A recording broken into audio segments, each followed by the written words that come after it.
Hi friends, ఇదేందో చేపలు తినేటోళ్ళకి బాగా తెలుస్తుంది. నాకైతే చేపలు తినను, అయినా నాకు తెలిసిపోయింది. ఎందుకంటే దట్ ఈజ్ హౌస్ వైఫ్ అన్నట్టు.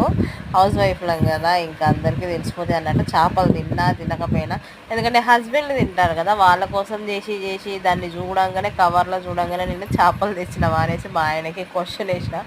కాదు కాదు, దాని గుడ్లు తీసుకొచ్చిన అని చెప్పిండు. దీనైతే చేపజన అంటాం మనం.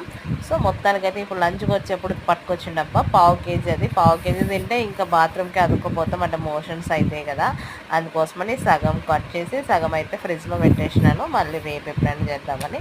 దీన్నైతే ఆనియన్ను పచ్చిమిర్చి వేసి, ఇంకా ఉప్పు కారం మసాలాలు ఏం లేదు, అందుకని చికెన్ మసాలా వేసిన అనుకుంటా, కాదు మటన్ మసాలా వేసి మరి ఫ్రై చేసిన.